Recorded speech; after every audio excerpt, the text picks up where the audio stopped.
చాలా దారుణమైనటువంటి పరిస్థితి ఏర్పడింది. దీన్ని గమనించాలని కూడా నేను మనవి చేస్తున్నాను.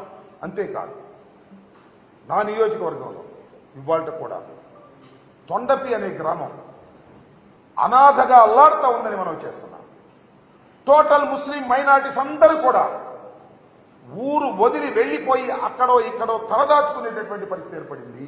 ఇంత దారుణం అండి. ఒక కల్చరల్ సొసైటీలో, ఒక రక్షణ కలిగినటువంటి సొసైటీలో, ఒక ప్రజాస్వామ్యంలో ఊర్లో ఉన్న ముస్లిం మైనారిటీస్ అందరూ కూడా ఎక్కడెక్కడికో పిడుగురాళ్ళ దూర ప్రాంతాలకు వెళ్ళి తలదాచుకోవాల్సినటువంటి పరిస్థితి ఏర్పడిందంటే ఏమిటి ఇంకా మానవ సమాజం ఉందా లేదా ఆలోచించమని మనం చేస్తున్నాం.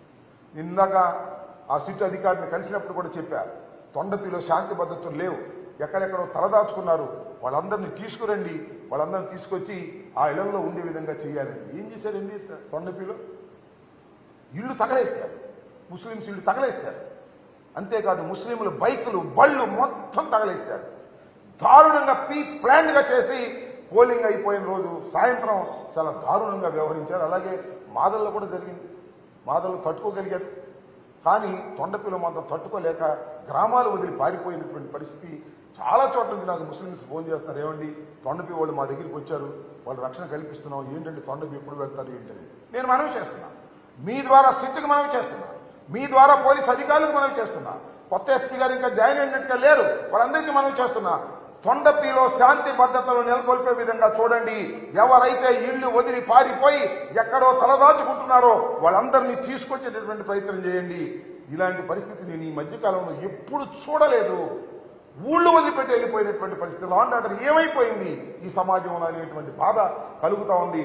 తొండపి మీద దృష్టి పెట్టి అక్కడ ఉన్నటువంటి ఇళ్లను సరిచేసి ఎవరైతే పారిపోయి బతుకుతున్నారో వాళ్ళందరినీ తీసుకొచ్చే కార్యక్రమం చేయవలసినటువంటి బాధ్యత మానవతా దృక్పథంతో కూడా ఉంది, చట్ట ప్రకారం కూడా ఉంది. ఆలోచన చేయమని మనవి చేస్తున్నా. నేను భావిస్తున్నాను ఈ సిట్ వచ్చిన తర్వాత అనంతపూర్లో కానీ లేదు పల్నాడులో కానీ విచారణ జరిగిన తర్వాత చాలామంది నేరస్తులు, ముఖ్యంగా దీనిలో నేరస్తులు పోలీసు వారే, బయట వారు ఏం కాదు, డబ్బులు ఇస్తే తీసుకున్న వాళ్ళు, సమయానికి డ్యూటీ చేయని వారు, అలసత్వం వహించేవారు, నువ్వు చేసుకోరా బాబు అనేవాడు, వాళ్ళందరి మీద యాక్షన్ తీసుకోవాల్సిన అవసరం ఉంది. నేను సిట్ వారికి కూడా చెప్పాను, ఎవరైతే క్యాండిడేట్స్ దగ్గర డబ్బులు తీసుకున్నారో, మెతగ్గా ఉండాలని ప్రవర్తించారో వారందరి మీద యాక్షన్ తీసుకోవాల్సినటువంటి అవసరం ఉన్నది. అదేవిధంగా సత్తెనపల్లిలో ఉన్నటువంటి రాంబాబు అనే సిఐ మీద కూడా నేను ఎన్నికల కమిషనర్కి రిటర్న్గా ఇచ్చాను, ఎస్పీకి రిటర్న్గా ఇచ్చాను, ఐజీకి రిటర్న్గా ఇచ్చాను, సిట్ వారికి కూడా రిటర్న్గా ఇచ్చాను. దాని మీద కూడా విచారణ జరిపి యాక్షన్ తీసుకోవాలి. కొంతమంది పోలీస్ అధికారుల మీద నేను మనవి చేస్తున్నాను, ఇంత అరాచకం జరిగిన తర్వాత, ఇంత law and order problem create అయిన తర్వాత, ఇంత దౌర్జన్యాలు జరిగిన తర్వాత, ఇంత వైఫల్యం జరిగిన తర్వాత పోలీసు వారి మీద యాక్షన్ తీసుకోకపోతే ఖచ్చితంగా ఇంక సమాజం ఉండదని కూడా మనం చేస్తున్నాం. ఒక తప్పు చేసిన వారి మీద శిక్ష జరగాలి, జరిగినప్పుడు సమాజం బాగుపడుతుంది.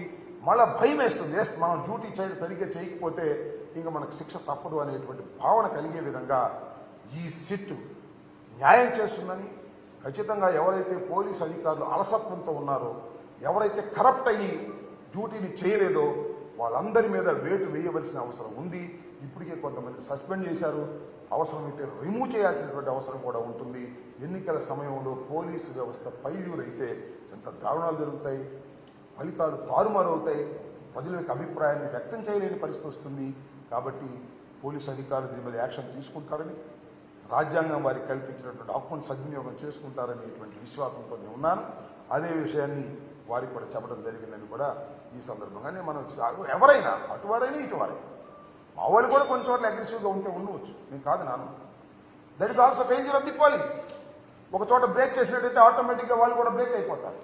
అలసత్వంగా వ్యవహరించినటువంటి వారి మీద తప్పనిసరిగా యాక్షన్ తీసుకోవాలని మీ ద్వారా అధికారులను కోరుతున్నాను. చట్టం కూడా తన పని తాను చేసుకుంటుందని భావిస్తున్నాను.